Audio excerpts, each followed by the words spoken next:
हरे कृष्णा। दंडवत प्रणाम आप सभी को। तो आज हम श्री उपदेशामृत का श्लोक 10 पे चर्चा करेंगे। श्री उपदेशामृत की जय, श्री प्रभुपाद की जय, श्री रूप गोस्वामी पाद की जय। श्लोक 10। कर्मिभ्य परितो हरे प्रियतया व्यक्तिम ययुर्ज्ञानिना स्तेभ्यो ज्ञान विमुक्त भक्ति परमा प्रेमे कनिष्ठास्तथा तेभ्यस्ता पशुपाल पंकज दृश्यस्ताभ्यो अपि साराधिका प्रेष्ठा तद्वदीयं तदीय सरसी ताम नाश्रयेत का कृति। अनुवाद तथा तात्पर्य श्री प्रभुपाद जी के द्वारा। श्री प्रभुपाद की जय। अनुवाद। शास्त्रों का कथन है कि सभी प्रकार के सकाम कर्मियों में परमेश्वर हरि उस पर विशेष कृपा करते हैं जो जीवन के उच्चतर मूल्यों संबंधी ज्ञान में उन्नत होता है। ऐसे ज्ञान में उन्नत अनेक लोग ज्ञानियों में से जो अपने ज्ञान के बल पर व्यवहारिक रूप से मुक्त हो जाता है वह भक्ति ग्रहण कर सकता है।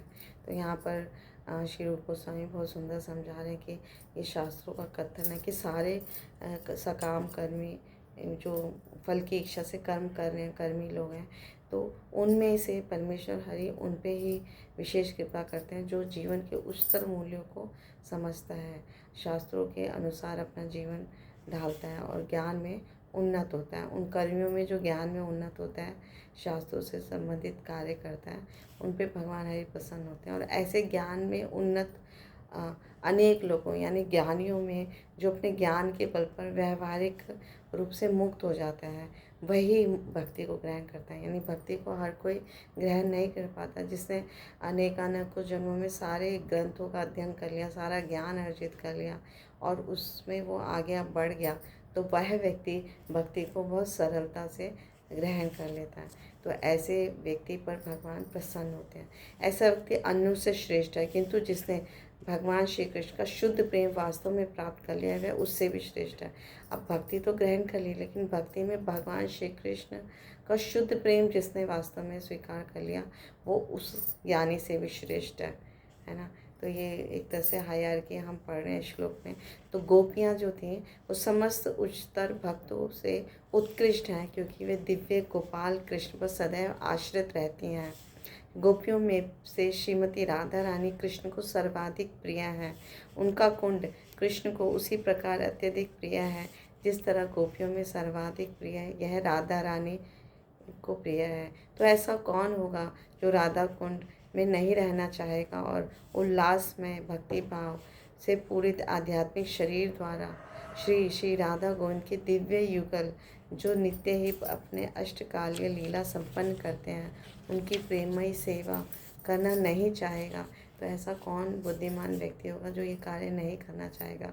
श्रीमती राधा रानी कोई पूजा नहीं करेगा, उनके कुंड की पूजा नहीं करेगा, है ना, और वहाँ पर रहना नहीं चाहेगा। निसंदेह जो लोग राधा कुंड के तट पर भक्ति करते हैं वे ब्रह्मांड में सर्वाधिक भाग्यशाली व्यक्ति हैं। तो यहाँ पर बहुत सुंदर समझाया कि श्रीमती राधा रानी जितनी प्रिया हैं, सर्वोत्कृष्ट भक्त हैं, सर्वोत्कृष्ट प्रिया हैं वो भगवान श्री कृष्ण की, और वो जितनी प्रिय श्रीमती राधा रानी है भगवान को उतना ही प्रिय उनका कुंड है भगवान को। तो ऐसा कौन भाग्यशाली व्यक्ति होगा या बुद्धिमान व्यक्ति होगा जो वहाँ नहीं रहना चाहेगा या वहाँ राधा कुंड की सेवा पूजा नहीं करना चाहेगा। तो जो भी व्यक्ति श्री राधा कुंड श्याम कुंड के एक बार भी दर्शन करते हैं, एक बार भी वहाँ जाके प्रणाम करते हैं या निरंतर स्मरण करते हैं, है ना, तो भगवान उनसे बहुत प्रसन्न होते हैं और वो भक्तों में श्रेष्ठ शिरोमणि हो जाते हैं। तो तात्पर्य में श्री प्रभुपाद जी बहुत सुंदर समझा रहे हैं। इस समय प्राय हर व्यक्ति जो है वो किसी न किसी सकाम कर्म में लगा हुआ है। सबको कुछ चाहिए, ये चाहिए वो चाहिए। तो ऐसे सब लोग काम करते करते कुछ भौतिक लाभ उठाना चाहते हैं। तो ऐसे व्यक्ति को यहाँ इस श्लोक में कर्मी कहा गया है। भगवद गीता में श्लोक को कर्मी कहता है। और इस भौतिक जगत में सारे जीव जो हैं वो माया के वशीभूत हो जाते हैं, माया के जादू से, क्योंकि माया सब पे अपना जादू चलाती है। कहते हैं यही ये भौतिक जगत जो है इसमें सुख है सुख है, जबकि ये शास्त्रों के विरुद्ध बात है। इस भौतिक जगत में कुछ भी सुख नहीं है। तो यहाँ श्री विष्णु पुराण 6.7.61 से एक श्लोक उदित कर रहे हैं शिव बाबा जी। विष्णु शक्ति परा प्रोक्ता क्षेत्राज्ञाख्य तथा परा अविद्या कर्म संज्ञान्या तृतीया शक्ति ऋष्यते। मुनियों ने पूर्ण पुरुषोत्तम भगवान की शक्ति को 3 कोटियों में विभक्त किया है। आध्यात्मिक शक्ति, तटस्था शक्ति, बहिरंगा भौतिक शक्ति। तो भौतिक शक्ति जो है वो तीसरी शक्ति है, बहिरंगा शक्ति में आती है और ये जीवों को मोह में डालती है, बंधन में डालती है। तो ये भगवान की शक्ति के सीमा के भीतर है। तो ये कई बार इसी मोह के कारण या बंधन के कारण या माया शक्ति के कारण, भौतिक शक्ति के कारण कोई भी जीवात्मा या जीव इस भौतिक जगत में पशु तुल्य है, कुकर सुकर की भांति परिश्रम, व्यर्थ का परिश्रम करता रहता है और आध्यात्मिक जीवन से अपरिचित रहता है। उसे यही नहीं पता कि मनुष्य जीवन किस लिए मिला है। तो वो शास्त्रों को पढ़ता ही नहीं, ना शास्त्रों में श्रद्धा रखता है, तो इसके लिए नहीं मिला। तो इंद्र तृप्ति में वो कठोर श्रम करता रहता है और इस तरह से जीवन में कभी पुण्य कर्म करता है, कभी पाप कर्म करता है। तो पुण्य कर्म की जो परिणाम ये होता है कि जितने अच्छे कर्म कर रहा है, पुण्य कर्म कर रहा है, उससे स्वर्ग आदि लोगों की उसे प्राप्ति हो जाती है। लेकिन वहाँ भी जितना उसने पुण्य कर्म किया है ना, जितना उसका बैलेंस है, जैसे ही वो बैलेंस खत्म होगा, पुण्य क्षीणे पुण्य मर्त्य लोके विशंति, भगवद गीता 9.21 में उल्लेख आता है कि जैसे ही उसे पुण्य कर्मों की समाप्त हो जाएंगे, अवधि समाप्त, तुरंत वो भौतिक जगत में फिर से फेंक दिया जाएगा, फिर से पाप कर्म करेगा, पुण्य कर्म करेगा। तो पाप कर्मों का फल है वो नरक आदि लोकों में चला जाएगा या निम्न योनि में उसका जन्म होगा, और पुण्य कर्म में स्वर्ग आदि लोकों में जाएगा, देवताओं के बीच में जन्म लेगा। लेकिन जैसे ही उसका बैलेंस खत्म होगा, भौतिक जगत में आ जाएगा। तो ये साइकिल जो है, संसार का चक्र चलता ही रहेगा। तो सकाम कर्मी बनना श्रेष्ठतर नहीं है ना। जन्म मृत्यु जरा व्याधि से वो कभी भी मुक्त नहीं हो पाएगा। मुक्ति तभी संभव है जब अगर उसे मनुष्य देह मिला, उसे शरीर मिला, और 84 लाख योनि में बारंबार कितनी बार आने के बाद मनुष्य शरीर मिलता है। इस जीवन में ही उसे एक अवसर मिलता है, सुनहरा अवसर मिलता है कि वो भक्ति को अपनाए, भगवान कृष्ण की शरणागत हो जाए, तभी उसका कल्याण होगा, तभी वो संसार से तर जाएगा, इस बहुधन से तर जाएगा, और भौतिक शक्ति या माया शक्ति उस पर कुछ भी प्रभाव नहीं डालेगी। तो ये स्थिति सभी सकाम कर्मियों की है, चाहे वो पुण्य कर्म करें या पाप कर्म करने वाले करें। और इसके अपोजिट कुछ लोग ऐसे होते हैं जो विकर्मी होते हैं, यानी कि शास्त्रों के विरुद्ध कार्य करते रहते हैं। जो शास्त्रों में मना है वही कार्य करेंगे, तो इससे वो अधोगति में चले जाते हैं। पशु योनि, पक्ष, कीट पतंग, है ना, और नरक की प्राप्ति होती है। तो इससे अच्छा वो लोग हैं जो वैदिक ज्ञान के आधार पर कर्म करते हैं, क्योंकि वे भगवान विष्णु की तुष्टि के लिए और वरदान प्राप्त करने के लिए होते हैं शास्त्रों के जो कर्म हैं। तो इस प्रकार वो उच्चतर लोकों में उन्नत होते हैं, और वहाँ अगर उनको भक्तों का संग मिल गया या अच्छा संग मिल गया, तो फिर वो भक्ति को स्वीकार करके अपना जीवन धन्य बना लेते हैं उच्चतर लोकों में भी। तो ऐसे कर्मी विकर्मियों से श्रेष्ठ हैं, क्योंकि वे वैदिक निर्दोषों के प्रति आज्ञाकारी बने रहते हैं। और उन्हें एक भय होता है कि शास्त्रों के विरुद्ध कोई कार्य नहीं करना, नहीं तो मेरा पतन हो जाएगा।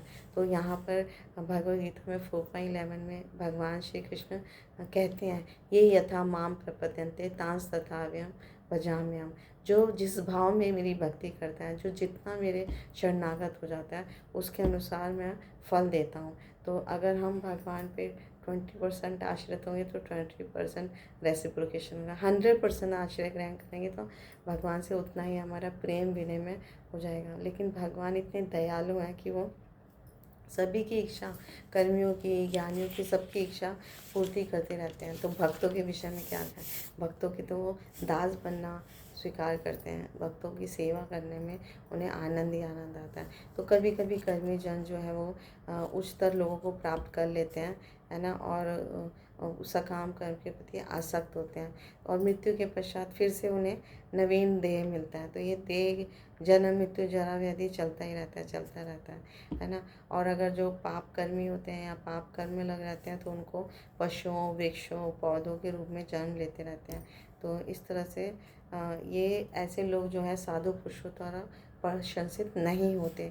तो श्रीमद् भागवतम का भी 5.5.4 में कहा गया है, ऐसे लोगों के बारे में बताया गया। नूनम प्रमता कुरुते विकर्मा यतीन्द्रिय प्रिय आपृणोति न साधु मन्ये यत आत्मनो अयम सन्नपि क्लेशद आसदे। भौतिकतावादी लोग जो केवल इंद्रिय तृप्ति के लिए कुकरों सुकरों की तरह कार्य करते हैं वास्तव में पागल हैं, मतलब बुद्धिहीन है। ऐसे शास्त्रों में अवहेलना की गई है उन लोगों की जो इंद्रिय तृप्ति के पीछे लगे रहते हैं कि मुझे ये मिले, ऐसा मिले, वैसा मिले, ये भी मिल जाए। लोग भौतिक संसार में ही फंसे रहते हैं, वो पागल हैं। वो केवल इंद्रिय तृप्ति के लिए सभी प्रकार के गर्हित कार्य करते रहते हैं जो नहीं करना चाहिए, है ना। तो भौतिकवादी कार्यकलाप बुद्धिमान व्यक्ति के लिए तनिक भी शोभा नहीं देते। जो जिस व्यक्ति का विकसित ब्रेन है, बुद्धि है, वो ऐसे लोगों को के कार्य को तुच्छ समझता है, अतिहीन समझता है, क्योंकि ऐसे कर्म जो है उससे भौतिक शरीर उसको मिलेगा जो दुख में होता है। भौतिक शरीर हमेशा दुख में होता है। हम देखेंगे इस जीवन में भी हम 3 तरह के ताप हमेशा सताते हैं, आदि दैविक, आदि भौतिक, आध्यात्मिक।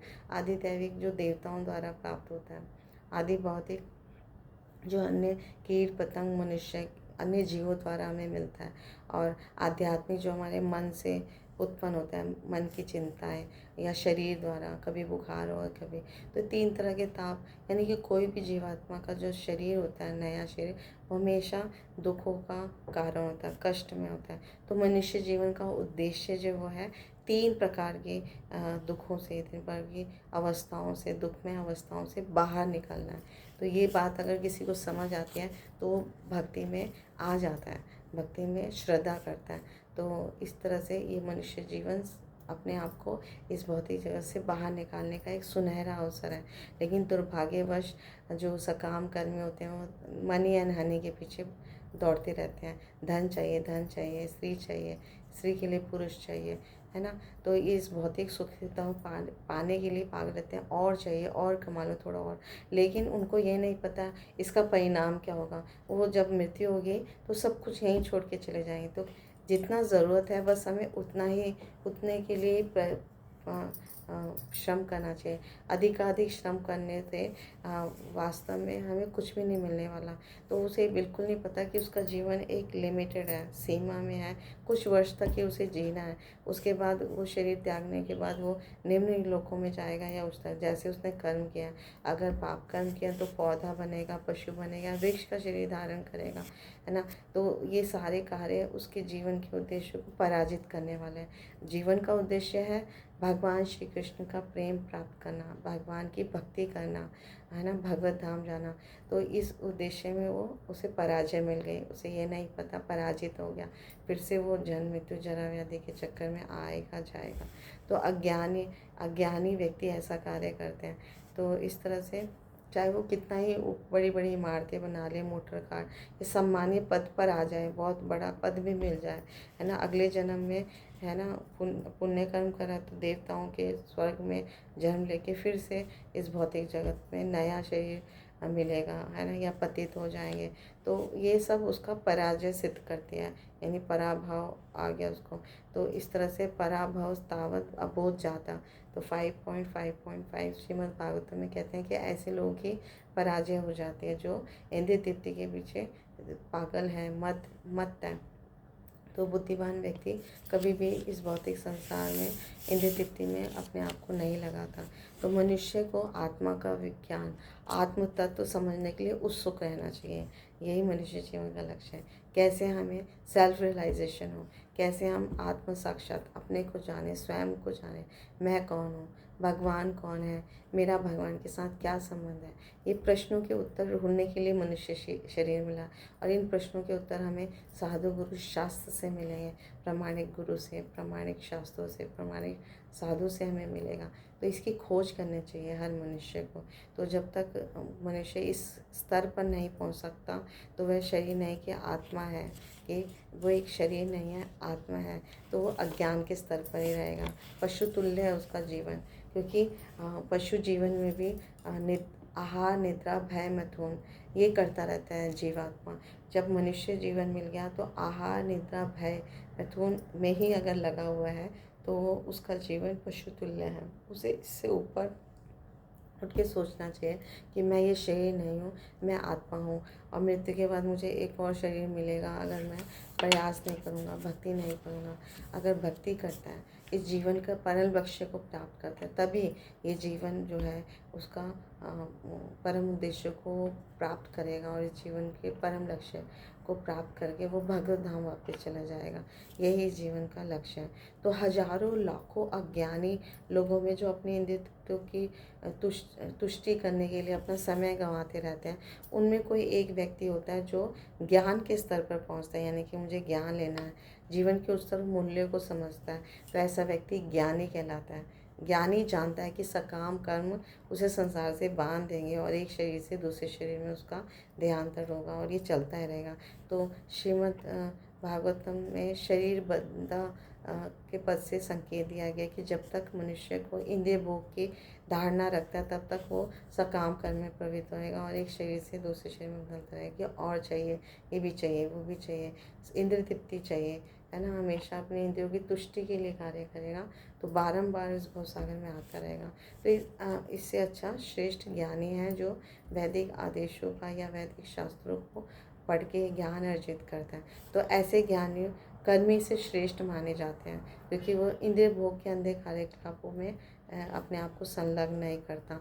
तो भगवान स्वयं कहते हैं कि ऐसे कर्मी से अच्छा वो ज्ञानी है। लेकिन ज्ञानी कर्मियों के अज्ञान से मुक्त हो जाता है, लेकिन जब तक वो भक्ति में स्तर पे ना आ जाए, यानी अपने आप को भक्ति में ना लगा ले, है ना, तब तक वो अज्ञान अविद्या में ही है। मतलब ज्ञान तो लिया लेकिन ज्ञान का उच्च श्रेष्ठ पार्ट अभी वो आया नहीं है। तो कोई ज्ञानी के ज्ञान या ज्ञान में उन्नत हो जाए, यानी बहुत टॉप मोस्ट दिव्य ज्ञान मिल जाए, लेकिन उसका ज्ञान अशुद्ध माना जाएगा जब तक उसे भक्ति में सेवा का पता नहीं रहेगा या भगवान के चरण कमलों की शरण ग्रहण नहीं करेगा, है ना, उनकी उपेक्षा करेगा। लेकिन जब ज्ञानी भक्ति में सेवा में संलग्न होता है तो सामान्य ज्ञानी की तुलना में श्रेष्ठ हो जाता है। तो इसलिए ज्ञान से उच्चतर श्रेष्ठ है भक्ति में सेवा। कई लोग कहते हैं ना कि स्त्रियों के लिए भक्ति है या मूर्खों के लिए या कम बुद्धि वालों के लिए भक्ति। नहीं, शास्त्रों में ऐसा नहीं, कहीं भी नहीं कहा गया। स्त्री जो भी भक्ति में आ गया वो इन सब कर्मियों से, ज्ञानियों से श्रेष्ठ हो गया, उसका पद उससे ऊंचा हो गया, तो उसकी तुलना जो है वो श्रेष्ठ हो जाती है ना। ऐसा सम उन्नत व्यक्ति जो है वो ज्ञान विमुक्त भक्ति परम कहलाता है, यानी कि ज्ञानियों में सबसे श्रेष्ठ। तो जैसे भक्ति में सेवा ग्रहण करता है तो भगवान 7.11 में कहते हैं, बहुनाम जन्म नामन्ते ज्ञानवान माँ प्रपद्यन्ते वासुदेव सर्वम इति स महात्मा सुदुर्लभा। जो अनेकानेक जन्मांतरों के बाद, बहुत कई जन्मों के बाद वास्तव में ज्ञान प्राप्त कर लेता है, वह मुझे समस्त कारणों का कारण जानकर और प्रत्येक वस्तु का कारण जानकर मेरी शरण में आता है। ऐसा महात्मा अत्यंत दुर्लभ होता है, यानी ऐसे भक्त जो होते हैं वो अत्यंत दुर्लभ होते हैं जो भगवान कृष्ण को सब कारणों के कारण, आदि कारण, पूर्ण पुरुषोत्तम भगवान जानकर उनकी पूजा करते हैं। तो वास्तव में चतुर व्यक्ति यानी बुद्धिमान श्रेष्ठ व्यक्ति वही है जो भगवान श्री कृष्ण के चरण कमलों में शरण ग्रहण करता है। ऐसा महात्मा अत्यंत दुर्लभ है, सुदुर्लभ बताया गया, तो सुदुर्लभ, इन दुर्लभ में भी सुदुर्लभ है। इसलिए हमें समझना चाहिए कि भक्त का जो स्तर है वो कितना ऊंचा है, भक्ति करना कितना श्रेष्ठ बताया गया शास्त्रों में।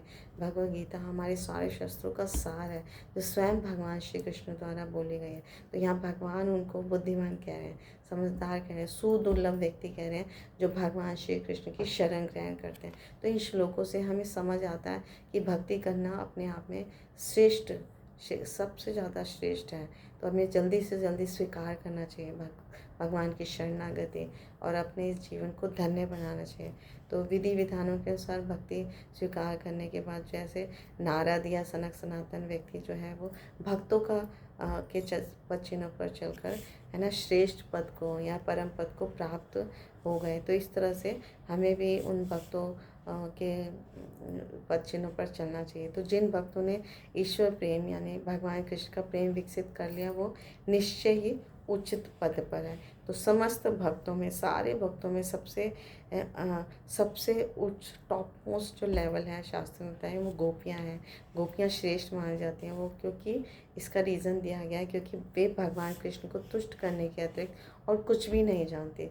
उनका हमेशा कार्य होता है कि भगवान की कैसे हम प्रसन्नता करें। तो एक सुंदर सा एक व्याख्या आती है, प्रसंग आती है। एक बार भगवान कृष्ण को सिर दर्द हुआ और उनके एक्चुअली भगवान ने लीला रची थी गोपियों का शेष पद बताने के लिए। तो उनके वैद्यराज ने बताया कि जो भी इनके भक्त या इनके जानने वाले अपने चरण की धूली इनके माथे पे लगाएंगे, तुरंत इनका सिर दर्द दूर हो जाएगी। भगवान की लीला के द्वारा ही बोला। तो जब नारद मुनि गए सबसे मांगने, पहले रानियों के पास गए, भगवान की महिषियों के पास गए। तो भगवान की जो पटरानियाँ थी, 16,108 रानियाँ, वो जानती थे कि भगवान का जो स्तर है वो हमसे कई गुना अधिक है। अगर हम अपने चरणों की धूली देंगे तो हम नरकगामी हो जाएंगे, हमारा पतन हो जाएगा। तो वो सब मना करते हैं, नहीं नहीं, हम नहीं दे सकते, हम, क्योंकि भगवान इतने श्रेष्ठ हैं, है ना। तो अब नारद मुनि ब्रज में जाते हैं और गोपियों के पास जाके सेम वर्णन करते हैं कि अपने चरणों की धूली दीजिए। तो वो गोपियाँ जैसे सुनते हैं कि भगवान को सिर दर्द है, भगवान दुख में है, पीड़ा में है, तो बिल्कुल इतना ज़्यादा रुदन करने जाती है और तुरंत यमुना के जल में अपने पैरों को भिगा के गीले पाँव से चरणों का रज, ताकि ज़्यादा रज मिले। तो नारद मुनि उनसे कहते हैं, आपको नहीं पता इस कार्य से आपको नरक की यातना सहन करनी पड़ेगी। तो गोपियाँ कहती हैं कि हमें कहीं भी जाना पड़े, हमें कुछ भी कष्ट हो, लेकिन हमारे भगवान को कष्ट नहीं होना चाहिए, हमारे कृष्ण को कष्ट नहीं हो, हमारे कन्हैया को कष्ट नहीं होना चाहिए, आप लेकर जाओ, हमें इसकी परवाह नहीं है, सिर्फ और सिर्फ भगवान प्रसन्न रहे, भगवान की तुष्टि में। तो इस प्रसंग से हमें समझ आता है कि गोपियों से सर्वश्रेष्ठ भक्त भगवान का और कोई हो ही नहीं सकता, क्योंकि वो भगवान की तुष्टि के लिए अतिरिक्त और कुछ भी नहीं जानती थी। और वो भगवान से, कृष्ण के से बदले में कुछ आशा भी नहीं कर सकते थे कि अगर हम प्रेम देंगे तो हमें कुछ मिलना चाहिए, नहीं, बस वो भगवान की प्रसन्नता के लिए कार्यरत रहते थे और बदले में कुछ भी आशा नहीं करते थे। कभी कभी भगवान जो है उनसे अपने आप को विलग करके उन्हें कष्ट प्रदान करते थे, तब भी वो भगवान को भूल नहीं सकते थे। तो एक बार तो भगवान कृष्ण वृंदावन से मथुरा चले गए, व्रज को छोड़ के मथुरा चले गए, तब भी गोपियाँ अत्यधिक निराश हो गई और शेष जीवन जो है वो उन्होंने भगवान कृष्ण के वियोग में निकाला। और रो रो के इतना रोए, यमुना का जल काला हो गया, काली हो गई यमुना महारानी, बहुत रोए, है ना। तो और सारे ब्रजवासी रोए, उनके माता पिता रोए, ग्वाल बाल रोए, गोपियाँ रोए, सब रोए। तो इसका अर्थ है कि भगवान कृष्ण से वो कभी विलग नहीं हुए, क्योंकि वियोग में भी उनको हमेशा स्मरण करती रहे। और भगवान कृष्ण का चिंतन करना और उनके संग रहने में कोई अंतर नहीं है। अगर हम भगवान को स्मरण करते हैं दिन रात और उनसे दूर भी हैं हम, तो वो भगवान के साथ रहने के बराबर है। तो विप्रलम्ब सेवा कहते हैं इसे शास्त्रों में। वियोग में भगवान श्री कृष्ण का चिंतन करना है। तो श्री चैतन्य महाप्रभु ने इसे कर दिखाया। स्वयं श्री चैतन्य महाप्रभु राधा रानी का भाव लेकर इस धराधाम पे भगवान कृष्ण का विप्रलम्ब भाव को अंगीकार करके भक्ति सिखाई हमें कि कृष्ण की प्रत्यक्ष सेवा करने से बेहतर है उनसे दूर रह के उनके बारे में स्मरण किया जाए, हमेशा उनके बारे में ही चिंतन किया जाए। तो सारे भक्तों ने कृष्ण के लिए अनन्य भक्ति प्रेम विकसित किया है। वो गोपियों, उनमें गोपियाँ श्रेष्ठ हैं, सबसे सर्वश्रेष्ठ गोपियाँ हैं। और इन उच्च श्रेष्ठ स्तर की गोपियों में सबसे श्रेष्ठ जो है वो श्रीमती राधा रानी सर्वोच्च है, क्योंकि श्रीमती राधा रानी की भक्ति से कोई भी आगे नहीं बढ़ सकता। यहाँ तक कि भगवान भी श्रीमती राधा रानी के भाव को समझ नहीं पाते, इसलिए वे उनका भाव अंगीकार करके ग्रहण करके श्री चैतन्य महाप्रभु के रूप में प्रकट हुए, ताकि वो उनके दिव्य मनोभाव को समझ सकें। ये एक रहस्य है कि क्यों श्री चैतन्य महाप्रभु आए। उनके धराधाम में आने का एक कारण ये भी है हमारे शास्त्रों में कि वो श्रीमती राधा रानी के मनोभाव को, दिव्य मनोभाव को जानना चाहते थे। तो श्री रूप गोस्वामी ये निष्कर्ष निकालते हैं कि श्रीमती राधा रानी कृष्ण की सबसे सर्वश्रेष्ठ भक्त है और उनका कुंड श्री राधा कुंड सर्वाधिक पूज्य स्थल है। तो लघु भागवतामृत में भी एक उदाहरण में श्री चैतन्य चरितामृत का एक श्लोक है, यथा राधा प्रिया विष्णुस्तस्या कुंडम प्रियम तथा सर्वगोपीषु सेविका विष्णुर अत्यंत वल्लभा। जिस प्रकार श्रीमती राधा रानी भगवान कृष्ण को प्रिय है, उसी प्रकार उनके स्नान का स्थान राधा कुंड भी उन्हें उतना ही प्रिय है। समस्त गोपियों में वे ही अकेले भगवान की परम प्रिया के रूप में हैं।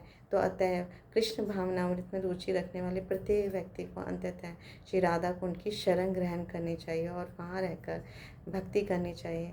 तो अगर हम किसी कारण से नहीं भी जा पाते राधा कुंड में, तो जीवन में एक बार जब भी आप गए हो उसका स्मरण रेगुलर करना चाहिए, दिव्य दर्शन करना चाहिए। आप अपने पास एक चित्र बनाइए, राधा कुंड, श्याम कुंड, है ना, गिरिराज का तलहटी पे वो विराजमान है। उस चित्र को आप अपने मंदिर में या अपने कक्ष में रख के रेगुलर प्रतिदिन दर्शन कीजिए, प्रणाम कीजिए।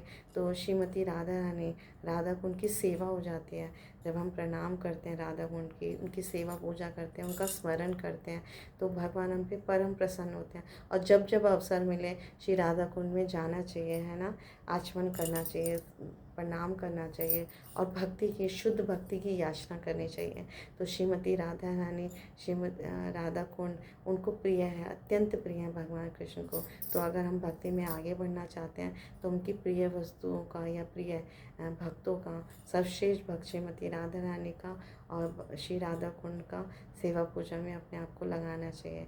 और निरंतर सतत जब हम हरे कृष्णा कृष्णा कृष्णा हरे हरे, हरे राम राम राम हरे हरे, भगवान के पवित्र नामों का धाम, रूप, लीला, परिकर, है ना, इनका स्मरण करते हैं, चिंतन करते हैं, वाणी से श्रवण करते हैं, कीर्तन करते हैं, बारंबार स्मरण करते हैं, तो भगवान की भक्ति हमारे हृदय में जागृत होती है।